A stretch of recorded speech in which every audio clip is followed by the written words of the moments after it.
Todo final tiene un comienzo exacto. Un instante preciso en el que el futuro se decide, aunque en ese momento nadie se dé cuenta.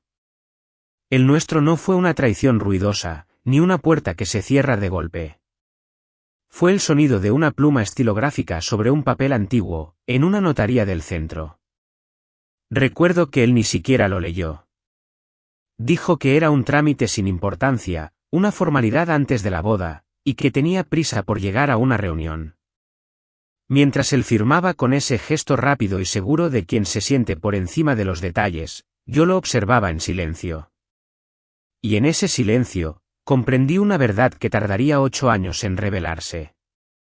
Comprendí que un hombre que no se toma el tiempo de leer lo que firma, es un hombre que nunca se tomará el tiempo de leer el alma de la mujer que tiene al lado.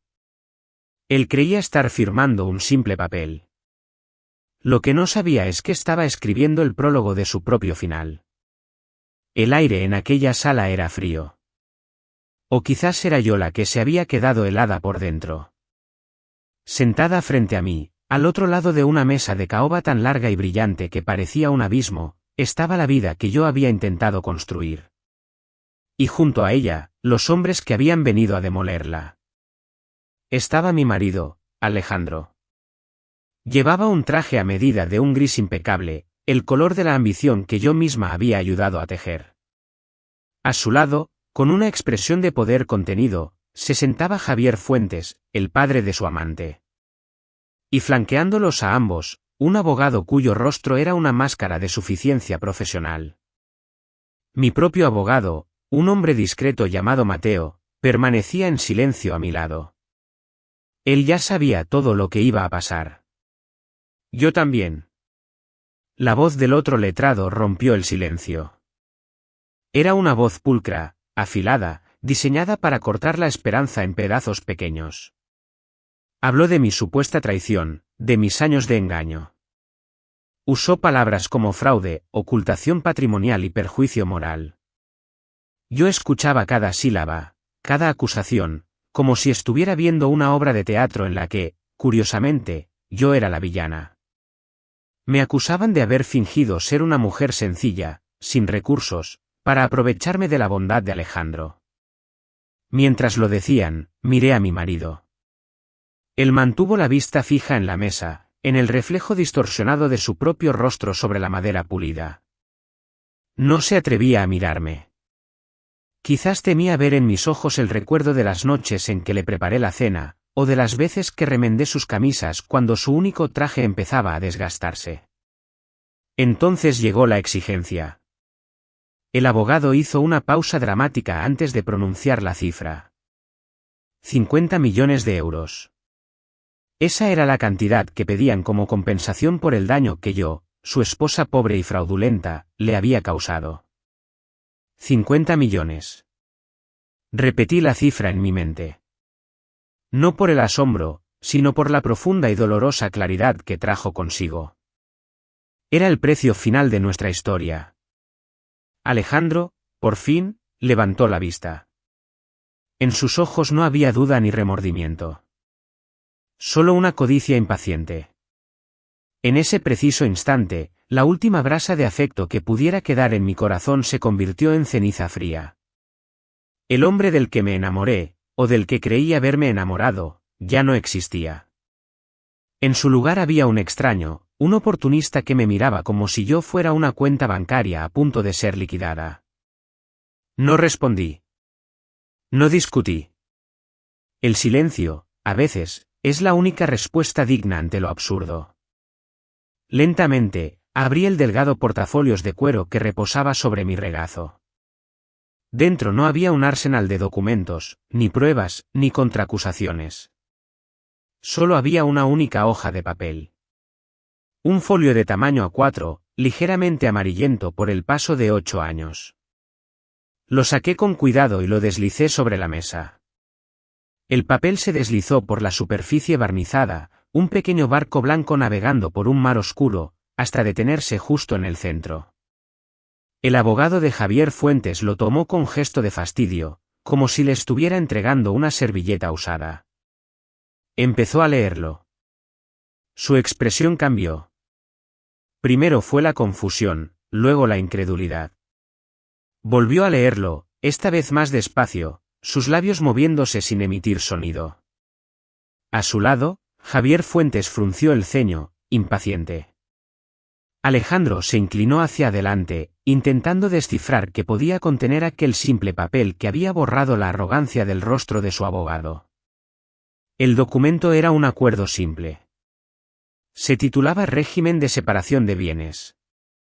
Lo firmamos una semana antes de nuestra boda, en una notaría del centro.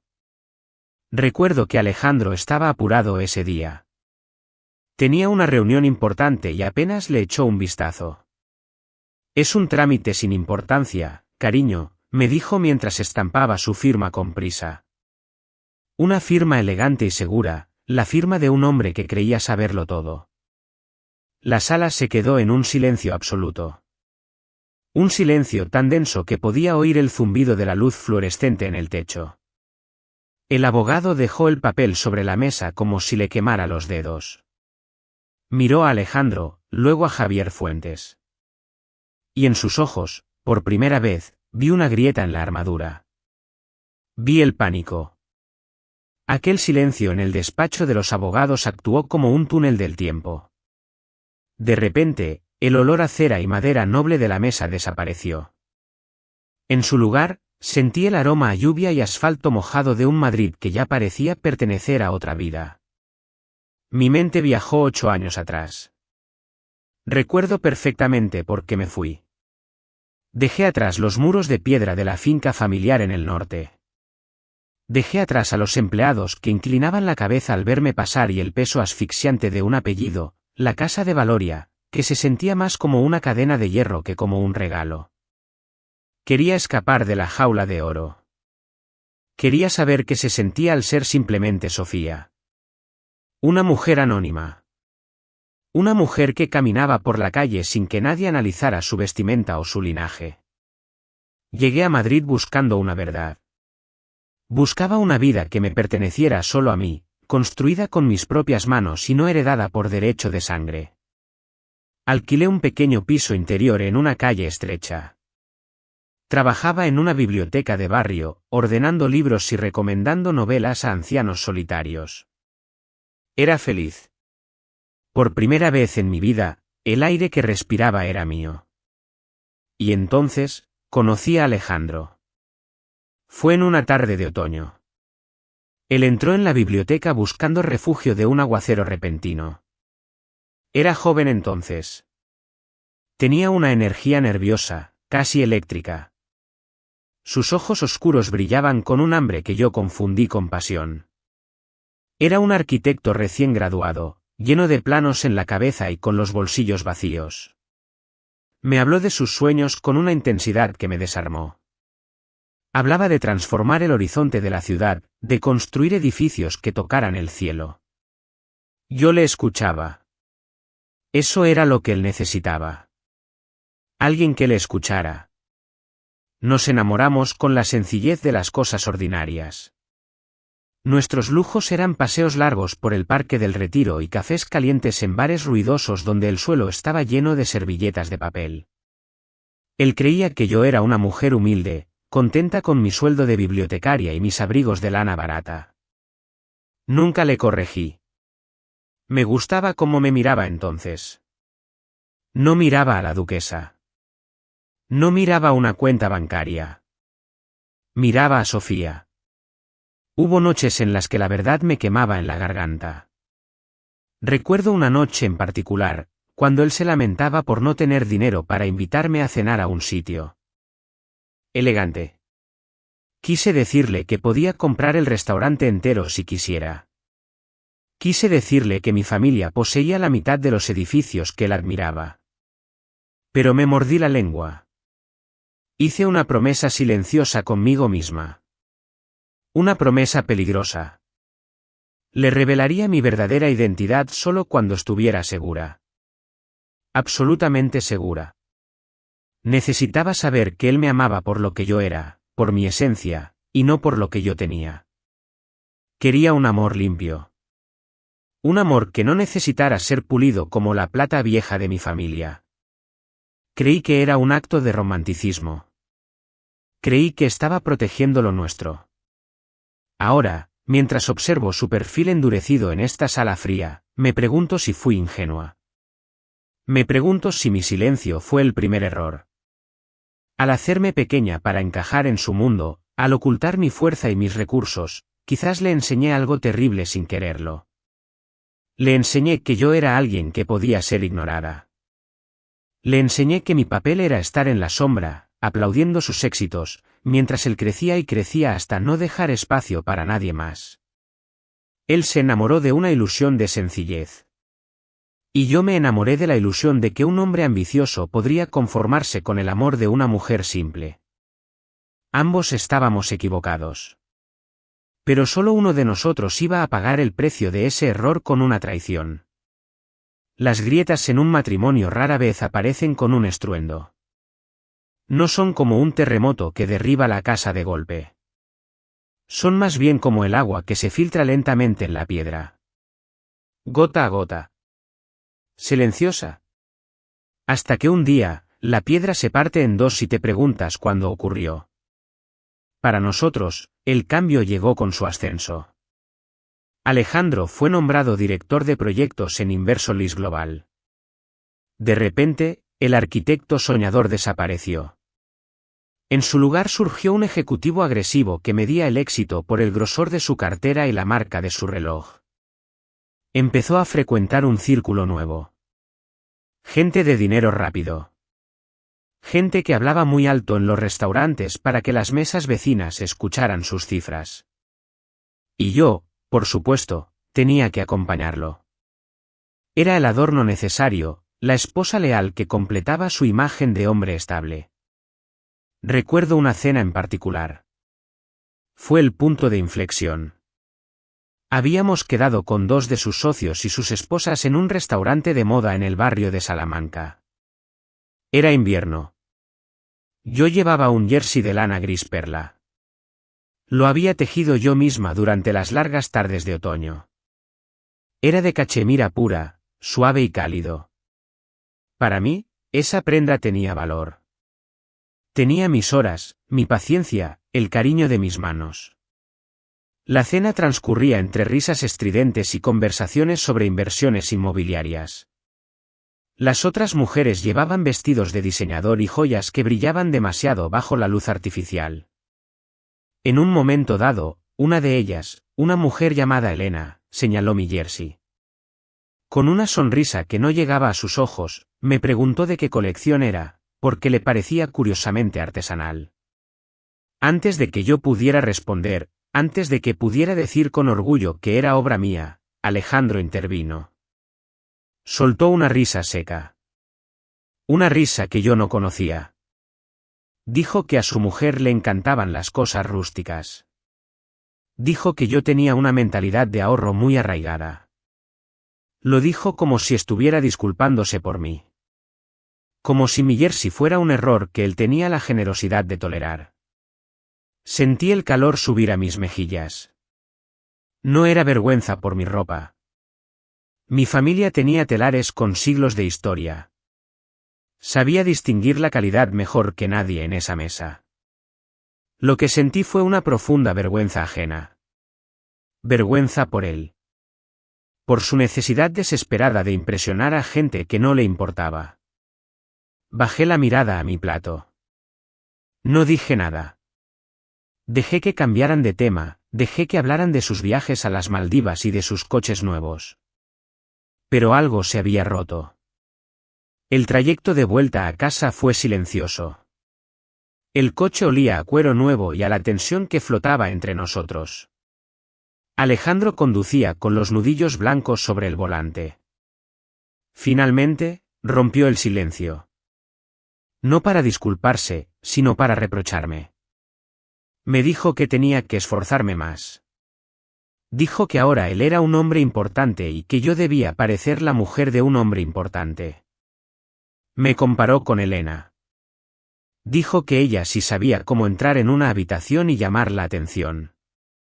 Me preguntó por qué yo insistía en ser tan gris, tan invisible.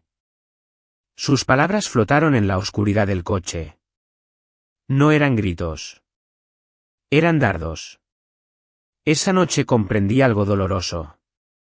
Alejandro no amaba mi sencillez. Nunca la había amado. Solo la había soportado mientras éramos iguales. Pero ahora que él había subido un escalón en su precaria escalera social, mi sencillez le molestaba. Le recordaba de dónde venía. Y peor aún, le hacía sentir que yo no estaba a la altura de su nuevo y brillante destino. Él quería un escaparate, no una compañera. Y yo, con mi jersey tejido a mano y mi silencio, estaba estropeando su decoración. La soledad en un matrimonio no es estar solo. Es estar acompañado por alguien que ya se ha ido. Nuestra casa, aquel piso en el que habíamos invertido tantos sueños, empezó a volverse inmensa. Demasiado grande para dos personas que ya no compartían nada más que el código postal y el silencio del pasillo. Las llegadas tardes se convirtieron en la norma. Al principio, Alejandro las justificaba con el trabajo. Siempre era el trabajo. Y siempre había un nombre que se repetía en sus excusas como un mantra sagrado. El proyecto Fuentes. Decía ese apellido con una reverencia que nunca había tenido conmigo. Hablaba de Javier Fuentes, el magnate, y de su hija, Lucía, que al parecer supervisaba personalmente la inversión. Alejandro llegaba a casa con los ojos brillantes, cargado de una adrenalina que no traía de la oficina. Se quitaba la corbata con impaciencia, como si le molestara cualquier cosa que lo atara a nuestra rutina doméstica. Yo empecé a notar los detalles. Las mujeres somos expertas en leer lo que no está escrito. Lo noté en su ropa. Una noche, al recoger su camisa para echarla a lavar, me golpeó un aroma. No era el olor a tabaco frío o a café de máquina que solía traer. Era un perfume. Nardos y vainilla. Un olor dulce, denso, caro. Un olor que gritaba presencia. Me quedé de pie en el cuarto de lavado, sosteniendo esa camisa blanca entre mis manos. Sentí una náusea helada en el estómago. Lavé esa prenda frotando con fuerza, como si con agua y jabón pudiera borrar la realidad. Como si al quitar el olor de la tela pudiera quitar a la otra mujer de nuestra vida. Pero las manchas del alma no salen con detergente. Él cambió. Se volvió irritable. Si le preguntaba qué tal el día, me respondía con monosílabos o con un suspiro exasperado. Me miraba con esa mezcla de culpa y fastidio que tienen los hombres cobardes. Esos que desean irse pero no tienen el valor de hacer las maletas, así que esperan que seas tú quien se canse. Dejó de tocarme. Dejó de mirarme a los ojos. Yo me convertí en un mueble más de la casa, uno viejo y desgastado que ya no encajaba con la nueva decoración de su vida. La certeza llegó un martes por la noche. Alejandro estaba en la ducha. El agua corría con fuerza al otro lado de la pared. Su teléfono móvil, que descansaba sobre la mesita de noche, vibró. La pantalla se iluminó en la oscuridad del dormitorio, proyectando una luz azulada y fantasmal sobre el techo. Nunca había revisado sus cosas. Mi educación, mis valores, me dictaban que la privacidad es sagrada. Pero el instinto es más fuerte que la educación. Mi mano se movió sola hacia el aparato. En la pantalla había una notificación. Un mensaje de un contacto guardado simplemente como Lucía. Leí las palabras. Eran pocas, pero pesaban toneladas. La noche ha sido increíble. Ojalá no tuvieras que volver a casa con ella. Con ella. Ni siquiera escribió mi nombre. Para esa mujer, para Lucía Fuentes, yo no era Sofía. Yo no era una persona con sentimientos, con historia, con dignidad. Yo era simplemente ella. El obstáculo. La esposa aburrida. La carga que Alejandro tenía que soportar antes de poder volver a su mundo de brillo y fantasía. Dejé el teléfono exactamente donde estaba. Me metí en la cama y apagué la luz de mi lado. Me cubrí con las sábanas hasta la barbilla, temblando, aunque la calefacción estaba encendida. Cuando Alejandro salió del baño, oliendo a gel de ducha y a mentira, fingí estar dormida. Escuché sus pasos sigilosos, sentí cómo se metía en la cama dándome la espalda. Aquella noche no lloré. Algo dentro de mí se cerró para siempre. La duda se había disipado, dejando paso a una verdad fría y cortante como el acero. Mi marido no solo me estaba engañando. Me estaba despreciando. Y mi silencio, que hasta entonces había sido una espera paciente, se transformó en otra cosa. Se convirtió en una muralla. En una estrategia. Si yo era solo ella para ellos, entonces me aseguraría de ser la ella que jamás olvidarían. La soledad en un matrimonio no es estar solo. Es estar acompañado por alguien que ya se ha ido. Nuestra casa, aquel piso en el que habíamos invertido tantos sueños, empezó a volverse inmensa. Demasiado grande para dos personas que ya no compartían nada más que el código postal y el silencio del pasillo. Las llegadas tarde se convirtieron en la norma. Al principio, Alejandro las justificaba con el trabajo. Siempre era el trabajo. Y siempre había un nombre que se repetía en sus excusas como un mantra sagrado. El proyecto Fuentes. Decía ese apellido con una reverencia que nunca había tenido conmigo. Hablaba de Javier Fuentes, el magnate, y de su hija, Lucía, que al parecer supervisaba personalmente la inversión. Alejandro llegaba a casa con los ojos brillantes, cargado de una adrenalina que no traía de la oficina.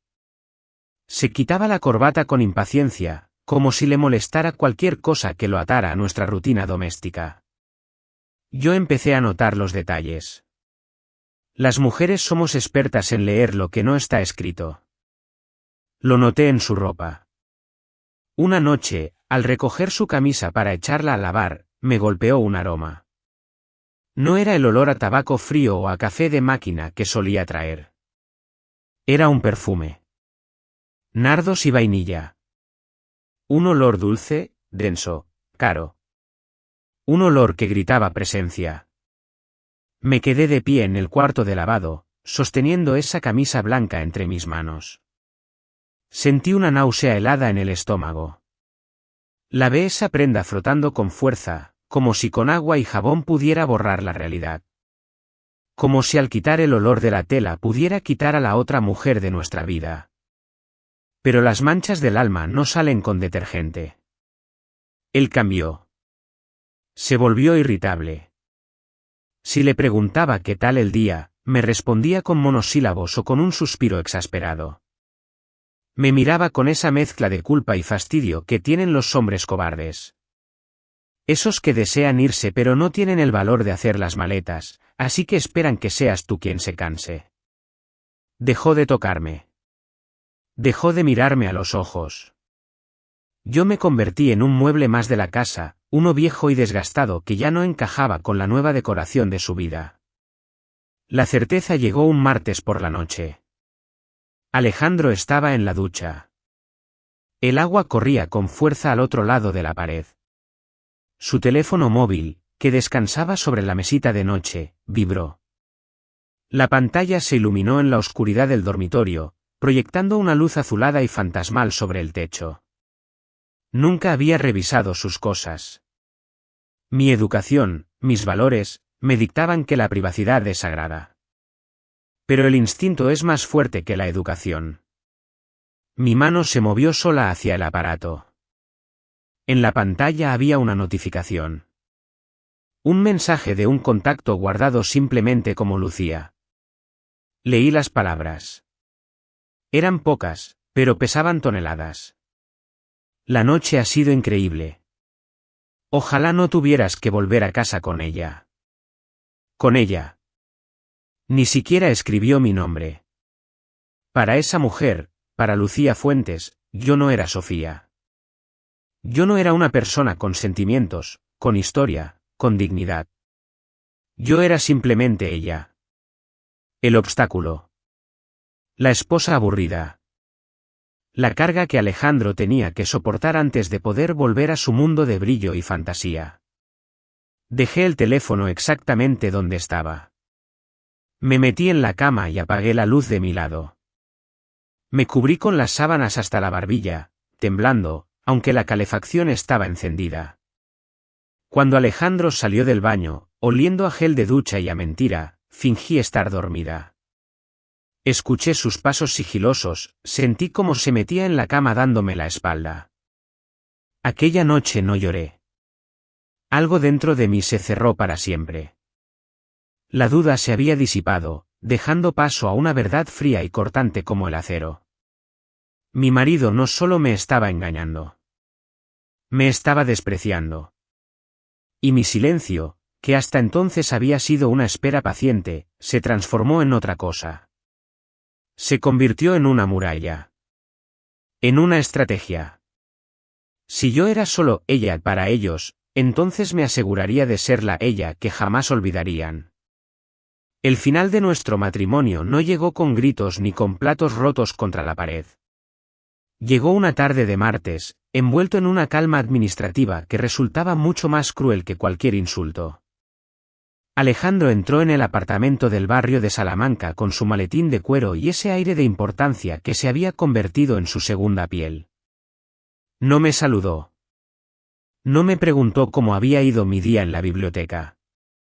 Simplemente se aflojó el nudo de la corbata de seda frente al espejo del recibidor, mirándose a sí mismo con una satisfacción que me dio escalofríos. Yo estaba en la cocina terminando de preparar el asado que tanto le gustaba. Me limpié las manos en el delantal y salí a recibirlo. Él ni siquiera giró la cabeza para mirarme.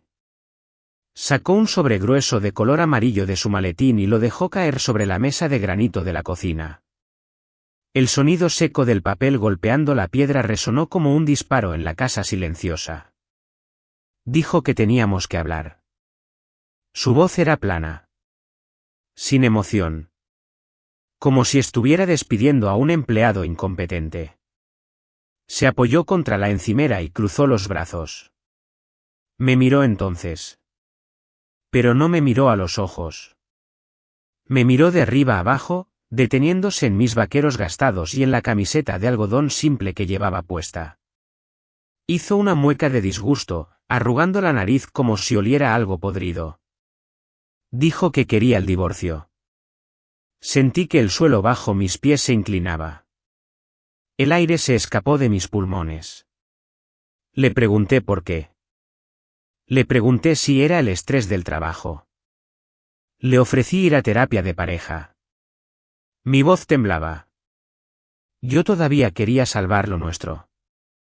Todavía creía, estúpidamente, que había algo que salvar. Él se rió. Fue una risa breve y cortante. Dijo que no era el estrés. Dijo que era yo. Alejandro empezó a caminar por la cocina, gesticulando con impaciencia. Me dijo que me mirara. Me dijo que yo era pequeña. Que no tenía ambición. Que él ahora era vicepresidente. De Inversolis Global, que cenaba con senadores y negociaba con millonarios. Dijo que necesitaba una compañera que estuviera a su altura. Alguien que supiera entrar en una habitación y dominarla. Alguien como Lucía Fuentes. El nombre quedó flotando en el aire. ¿Lucía? Dijo que no podía permitirse llegar a casa después de cerrar tratos millonarios y encontrarse con una mujer que parecía la empleada del hogar. Esas fueron sus palabras exactas. Dijo que yo parecía la criada. Las lágrimas se agolparon en mis ojos, pero él no se conmovió. Al contrario, pareció molestarle mi debilidad. Señaló el sobre amarillo sobre la mesa. Dijo que esos eran los papeles. Dijo que quería que todo fuera rápido y limpio. Entonces, intentó ser generoso. O lo que él entendía por generosidad. Me dijo que sabía que yo no tenía nada. Que sabía que sin él yo no podría mantenerme en Madrid. Así que me hizo una oferta. Dijo que podía quedarme con el coche viejo, el Honda de segunda mano que teníamos desde hacía años. Dijo que me daba eso y un pequeño cheque para que pudiera alquilar algo barato en las afueras, en algún barrio obrero donde, según él, yo encajaría mejor. Pero había una condición. Tenía que irme antes del viernes. Le pregunté por qué tanta prisa. Él sonrió, una sonrisa fría y triunfal. Dijo que Lucía se mudaba el fin de semana. Dijo que iban a redecorar. Que ella odiaba mis muebles viejos y quería mármol blanco y dorado. Que quería empezar su nueva vida sin rastro de mi mediocridad. En ese momento, mientras él miraba su reloj impaciente por irse a celebrar su libertad, algo extraño sucedió dentro de mí. El dolor agudo que me partía el pecho se detuvo de golpe. Las lágrimas se secaron antes de caer. Lo miré. Realmente lo miré. Y ya no vi al hombre que amaba. Vi a un ser pequeño, inflado por la vanidad, un hombre que creía que el valor de las personas se medía por la etiqueta de su ropa. Vi a un extraño. Y por primera vez en 8 años, no sentí amor, ni miedo, ni sumisión. Sentí frío. Un frío limpio y absoluto. Tomé el sobre de la mesa sin decir una palabra. Él interpretó mi silencio como derrota. Pensó que yo estaba aceptando mi destino de mujer pobre y abandonada. No tenía ni idea de que, en ese preciso instante, acababa de declarar la guerra a la única persona en el mundo que podía destruirlo con una sola llamada. La puerta se cerró detrás de Alejandro con un golpe seco. El sonido no retumbó. Fue un clic definitivo, como el de un libro que se cierra después de leer la última página. El eco de sus pasos se desvaneció en el pasillo, llevándose consigo 8 años de mi vida, de mis esfuerzos y de mi paciencia. Me quedé de pie en el centro del salón, escuchando el zumbido monótono del refrigerador.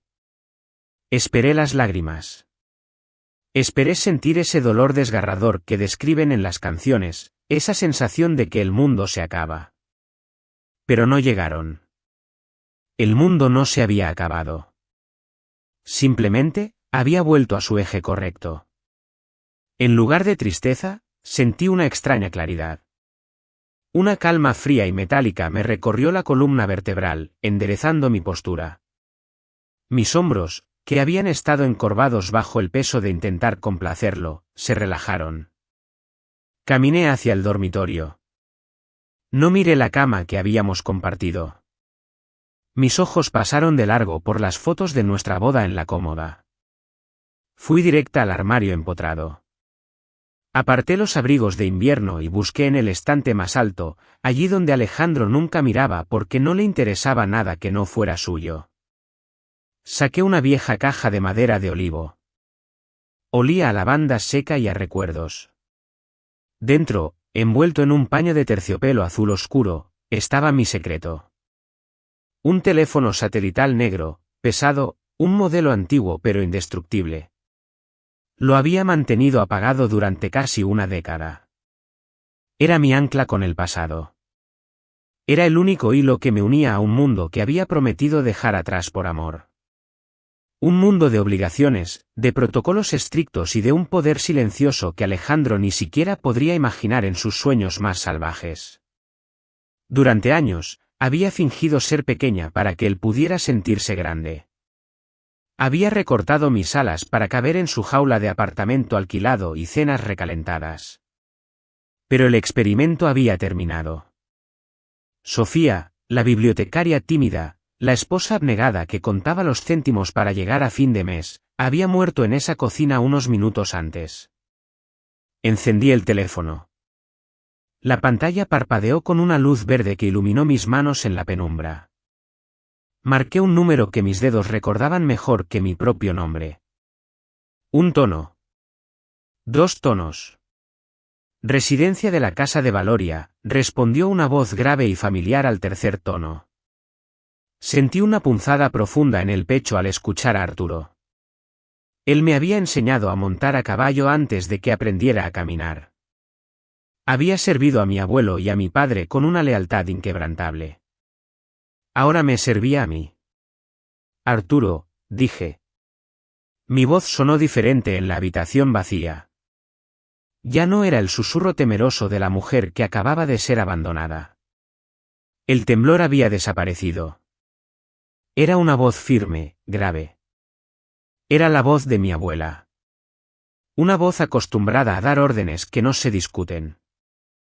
Hubo una pausa al otro lado de la línea. Una pausa cargada de alivio y respeto. Señora, dijo él, y pude escuchar la emoción contenida en su garganta. Hemos estado esperando su llamada. Se acabó, Arturo, dije, mirando por la ventana hacia las luces de Madrid que parpadeaban bajo la lluvia. El tiempo de jugar a ser normal ha terminado. Voy a volver. ¿Qué desea que hagamos? Preguntó él, recuperando instantáneamente su tono profesional, eficiente y nítido. Prepara el coche. Quiero el traslado inmediato. No iré a la finca todavía. Reserva la suite habitual en el hotel de siempre. Necesito espacio para trabajar. Y Arturo, necesito que abras la cámara acorazada. ¿Las joyas, señora? Sí. Saca el conjunto de zafiros. El que usó mi madre en su presentación ante la corte. Entendido. ¿Debo informar al equipo legal sobre su situación matrimonial? Sí. Que preparen los documentos. Pero hay algo más urgente. Hice una pausa. Imaginé la cara de Alejandro, su arrogancia, su desprecio al llamarme criada. Imaginé a Lucía Fuentes y su risa burlona. Comunícate con la organización de la gala de Inversolis de este sábado, ordené. Diles que el representante mayoritario de la Casa de Valoria asistirá personalmente este año. ¿Debo dar su nombre, señora? Preguntó Arturo con cautela. No, respondí, y una leve sonrisa, fría y afilada, se dibujó en mis labios por primera vez en meses. Diles simplemente que la dueña viene a inspeccionar su inversión. Que sea una sorpresa. El Palacio de Linares resplandecía esa noche bajo las luces de cientos de focos. Era el escenario perfecto para la vanidad. Los invitados, la élite financiera de Madrid y aquellos que desesperadamente querían pertenecer a ella, llenaban los salones con el tintineo de copas de cristal y risas ensayadas. Yo llegué tarde. Lo hice a propósito. Mi abuela siempre decía que la puntualidad es cortesía de reyes, pero el retraso estratégico es el privilegio de quien ostenta el verdadero poder. Al bajar del coche, sentí el aire fresco de la noche en mi rostro. No llevaba el abrigo gris de lana que Alejandro tanto despreciaba. Llevaba un vestido de seda azul noche, oscuro y profundo como el mar en calma. Y sobre mi garganta descansaba el peso frío y familiar de los zafiros de Valoria. Un collar que no había visto la luz pública en 40 años. En el centro, el escudo de mi familia brillaba con diamantes antiguos. Entré en el gran salón. No hizo falta que nadie me anunciara. El silencio se propagó desde la entrada hacia el fondo de la sala como una onda expansiva. Las conversaciones se detuvieron. Las risas se cortaron. Fue un silencio reverencial, casi temeroso. El tipo de silencio que solo ocurre cuando la historia entra en una habitación llena de gente que solo tiene presente. Caminé despacio. Mis tacones resonaban sobre el mármol con un ritmo constante. Vi a Alejandro. Estaba cerca de la barra, sosteniendo una copa de champán y rodeando la cintura de Lucía con posesión. Ella llevaba un vestido rojo brillante, excesivo, cubierto de lentejuelas que gritaban pidiendo atención. Él reía de algo que ella había dicho. Entonces me vieron. Alejandro se quedó congelado. Su mano se aflojó y la copa se inclinó peligrosamente. Parpadeó una vez. 2 veces. No podía procesar lo que veía. Su cerebro le decía que esa mujer era Sofía, su esposa pobre, la bibliotecaria a la que había echado de casa hacía 3 días. Pero sus ojos veían a una mujer que caminaba con la seguridad de quien es dueña del suelo que pisa. Veía las joyas. Joyas que valían más que todo el edificio de Inversolis. Lucía fue la primera en reaccionar. Su ignorancia era su única defensa. Soltó una risa aguda y nerviosa que rasgó el silencio. Señaló hacia mí con su copa. Dijo en voz alta que era increíble. Preguntó qué hacía allí la mujer de la limpieza. Dijo que debía haberme colado para suplicar dinero. Nadie se rió con ella. Las miradas de los demás invitados, senadores, banqueros, viejos aristócratas, se clavaron en Lucía con una mezcla de lástima y horror. Ella no entendía que acababa de insultar a una de las mayores inversoras del país. Ricardo Serrano, el director ejecutivo de Inversolis, se abrió paso entre la multitud. Su rostro estaba pálido. Él sí reconoció el escudo. Él sabía quién firmaba los cheques que mantenían su empresa a flote. Se detuvo frente a mí e inclinó la cabeza. Fue una reverencia profunda, respetuosa. Murmuró un saludo formal. Dijo que era un honor inesperado tener a la duquesa de Valoria con ellos. Alejandro escuchó la palabra. Duquesa. Su rostro perdió todo el color. Abrió la boca para decir algo, quizás mi nombre, pero ningún sonido salió de su garganta. Parecía un pez fuera del agua, asfixiándose en su propia confusión. Yo no lo miré. Para mí, en ese momento, él ya no era mi marido. Ni siquiera era un enemigo. Era irrelevante. Mantuve mi mirada fija en Ricardo Serrano. Mi voz sonó tranquila, pero lo suficientemente clara para que los que estaban cerca escucharan cada sílaba. Le dije que creía que había habido un malentendido sobre quién representaba los intereses de mi familia esa noche. Le dije que teníamos que hablar en privado sobre el futuro de su empresa. Serrano asintió vigorosamente, sudando. Hizo un gesto para guiarme hacia el salón privado. Empecé a caminar de nuevo. Tuve que pasar justo al lado de Alejandro y Lucía. Él dio un paso adelante, un reflejo instintivo. Extendió la mano como si quisiera tocar mi brazo, como si quisiera comprobar que yo era real. No me detuve. No me aparté. Simplemente, pasé de largo. Mis ojos miraron a través de él como si fuera de cristal, como si fuera aire, como si fuera nada. No le dediqué ni una mirada de odio. El odio implica sentimiento. Y él ya no merecía ni eso.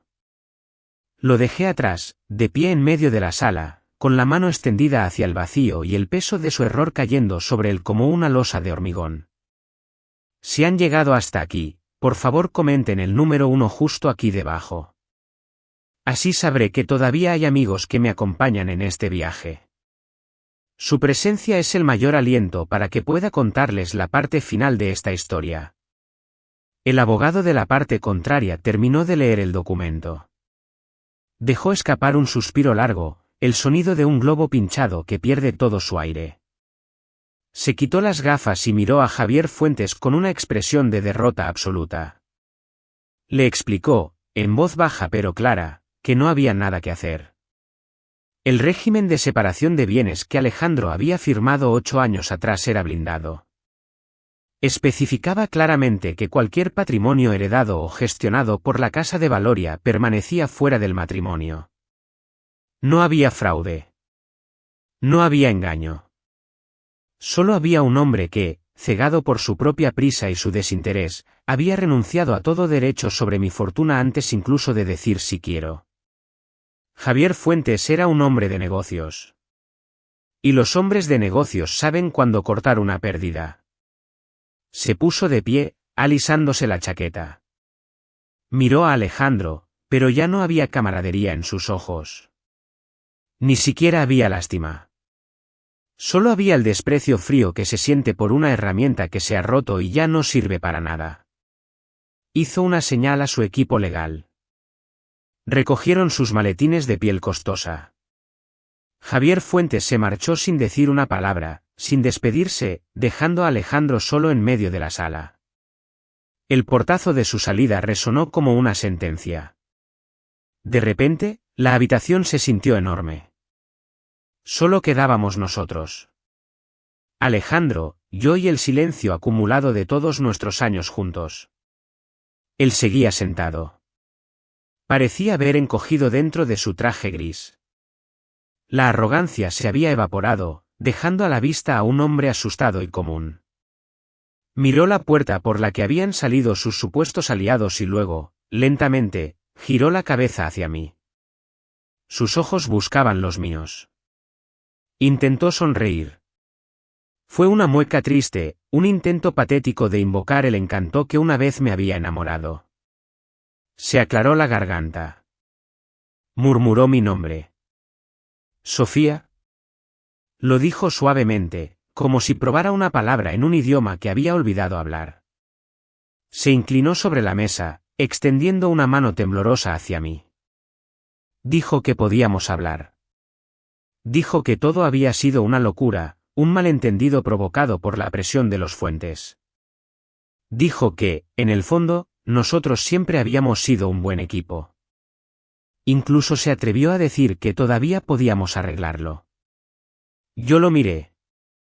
Lo observé con la curiosidad de quien mira una fotografía antigua de alguien a quien ya no reconoce. Busqué dentro de mí alguna chispa de ira. Busqué el dolor de la traición o el deseo de gritarle todas sus verdades a la cara. Pero no encontré nada. El fuego se había apagado. El dolor se había disuelto. Lo único que quedaba era una calma inmensa, una llanura blanca y silenciosa. Me di cuenta de que ya no lo odiaba. Odiarlo habría significado que todavía me importaba, que todavía tenía poder sobre mis emociones. Y ya no lo tenía. Me puse de pie. Mi silla se arrastró suavemente sobre la alfombra.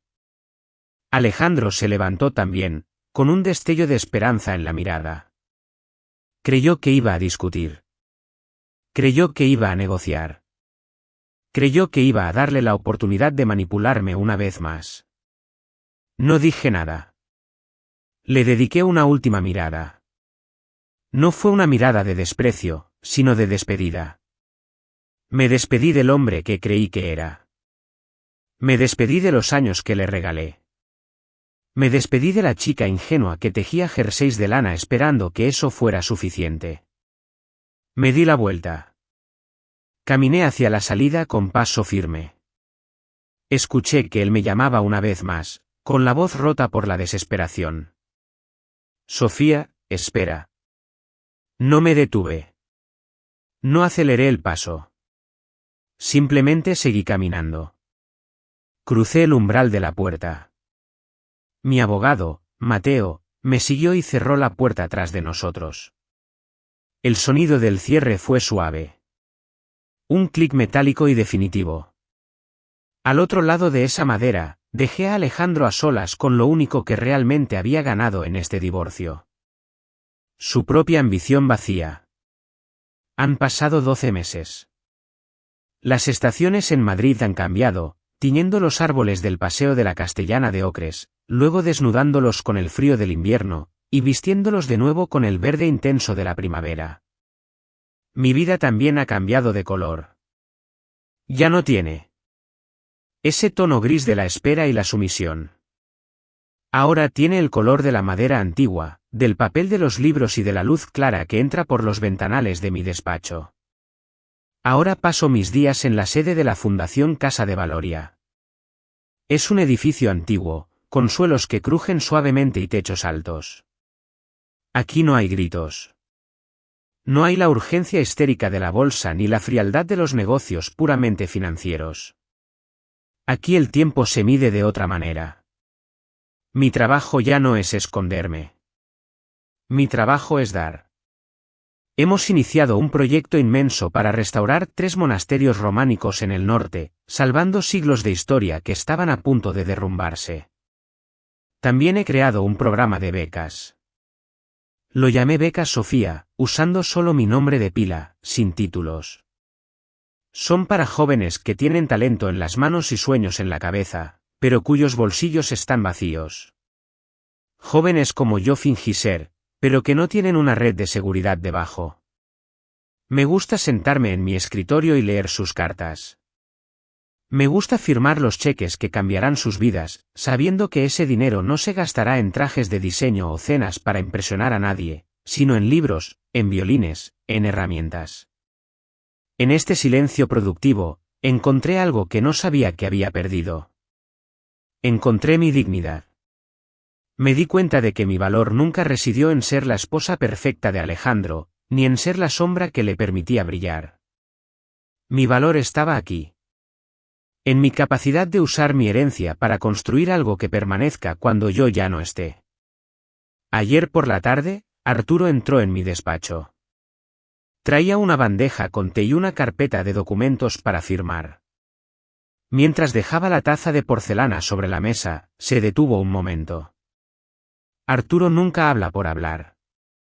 Si dice algo, es porque considera que debo saberlo. Con su tono habitual, discreto y sin emociones, me contó que había tenido noticias de Alejandro. Al escuchar su nombre, mis manos no temblaron. Mi corazón no se aceleró. Fue como si me nombraran a un personaje de una novela que leí hace mucho tiempo y cuyo argumento ya casi he olvidado. Arturo me dijo que Alejandro sigue en Madrid. Pero ya no pisa las moquetas de Inversolis, ni frecuenta los restaurantes de moda del barrio de Salamanca. Trabaja en una pequeña correduría de seguros en Usera, un barrio obrero al sur de la ciudad.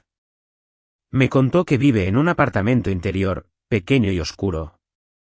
Que viaja en metro cada mañana, apretado entre la multitud, con un traje barato que ya ha empezado a brillar por el desgaste en los codos. Me contó que Lucía Fuentes duró a su lado menos de un mes después de la gala. En cuanto el dinero y el prestigio se evaporaron, el amor de ella se secó con la misma rapidez que un charco bajo el sol de agosto. Escuché a Arturo en silencio. Miré por la ventana. Vi a la gente caminar por la acera, ocupada en sus propias vidas. No sentí alegría. No hubo esa satisfacción venenosa que llaman venganza. No sonreí pensando en su desgracia. Tampoco sentí lástima.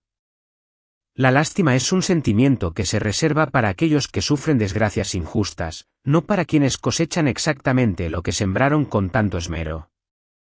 Lo que sentí fue una inmensa y profunda extrañeza. Me pareció irreal que yo hubiera compartido 8 años de mi vida con ese hombre que ahora vendía pólizas de hogar a desconocidos. Me pareció que Alejandro era un extraño. Un fantasma que pasó por mi vida para enseñarme una lección dura pero necesaria, y que luego se desvaneció en la niebla de su propia mediocridad. Bebí un sorbo de té. Estaba caliente y reconfortante. Gracias, Arturo, dije simplemente. No necesitamos hablar más de ese tema.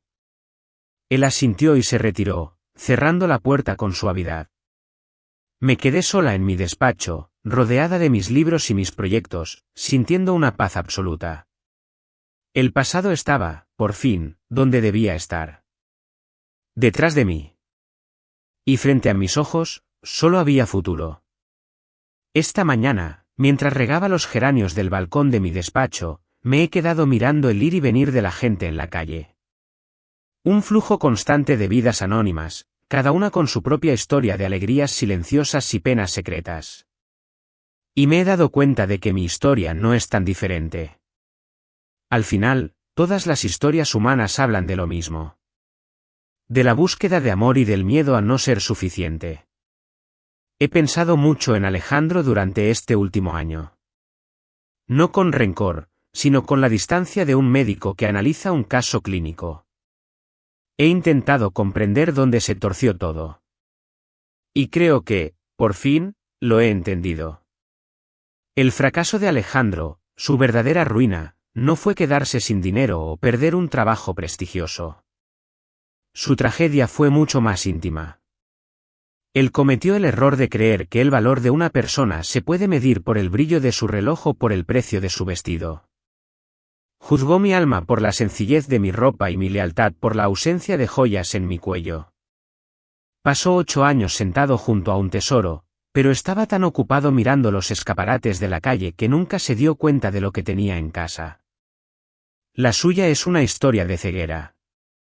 Una ceguera autoimpuesta.